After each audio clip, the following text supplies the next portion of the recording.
Bismillahirrahmanirrahim. Allahümme salli ala Muhammed və ali Muhammed və accil fərəcəhum. Salam əziz izləyicilər.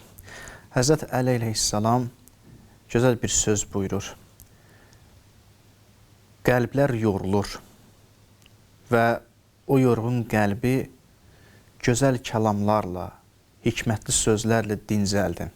Bu Həzrət Əli əleyhissalamın dediyi sözdür. Biz gündəlik işlər görürük.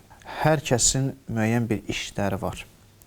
Səhər tezdən dururuq, işə gedirik, axşam qayıdırıq. Həftədə bir dəfə, iki dəfə istirahət vaxtları olur. Və bəzən görürsən ki, bu həyat insanı yorur.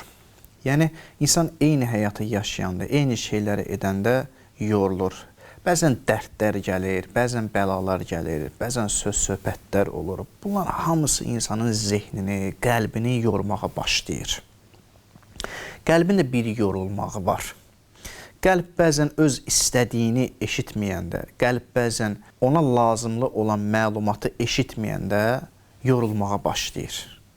Bunun üçün Həzrət Əli əleyhissalam insan üçün istirahət təyin edir. İnsan necə istirahət edə bilər? Bu həyat məni yormasın, yaşadığım bu çətinliklər məni yormasın. Mən necə edim istirahət edim? Qəlbim sıxılır bəzən. Qəbul etməsək də, bu mənada qəbul etməsək də ki, bəzən bizə bu çətin gəlir. Amma Həzrət Əli əleyhissalam bir yol qoyur. Deyir ki, o yol budur ki, yorulan qəlbi gözəl hikmətli sözlərlə dincəldin. Qəlb ancaq gözəl sözləri eşitmək istəyir, dincəlmək istəyir. Qəlb bu şeyin axtarışındadır. Hikmətli sözlərin axtarışındadır. Necə ki, torpaq, susuz bir torpaq, yağışın axtarışında olur, gözləyir ki, yağış yağsın, susuzluğu aradan geçsin, o quru torpaq yaş bir torpağa çevrilsin, yeni bir həyata başlasın, münbit şərait yaransın.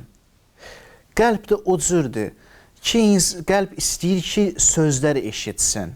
Bunun üçün Qurani Kərim təyin olunub, insanın qəlbinin aradan, o yorğunsuluğunu aradan aparılması üçün Qurani Kərim təyin olunub. Yəni, Allah Quranı göndərib.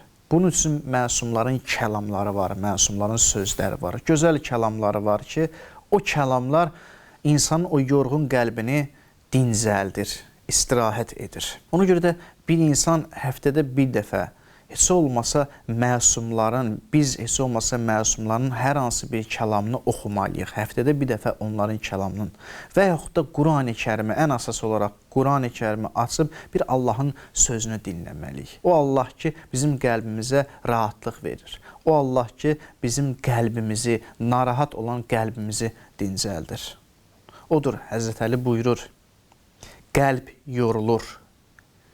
Bir müddətdən sonra müəyyən qədər qəlb yorulur və qəlbin dincəlməsi hikmətli sözləri dinləməsi ilə gerçəkləşə bilir. Allah bizləri onun sözünü dərk eləyənlərdən qərar versin. Allah ömrümüzün axırına qədər hikmətli sözləri eşidənlərdən qərar versin. Həmişə Allahın sözləri ilə yaşayaq, həmişə məsumların sözləri ilə yaşayaq. Bəlkə də bir uşaq ki, dünyaya gəlir, qulağına azan iqamə deyilir, mənası bəlkə budur. Bir mənası da bu ola bilər ki, onun qəlbini indidən rahatsızlıq vermək lazımdır. Onun qəlbini indidən aram etmək lazımdır. Hikmətli sözləri ki, oxunur, Allahu Ekber, azan deyilir, iqamə deyilir, onlar da hikmətli sözlərdir. O hikmətli sözləri indidən deyin ki, uşağın ömrünün axırına qədər qəlbi dincəlmiş olsun, qəlbi təmiz olsun, pak bir uşaq olaraq dünyaya gəlsin, əqidəsi bu pak hikmətli sözlərlə möhkəmlənsin. Biz də qəlbimizi bu pak hikmətli sözlərlə möhkəmləndirməliyik. Allah hər birimizi hikmətli sözləri qəbul edənlərdən qərar versin inşallah.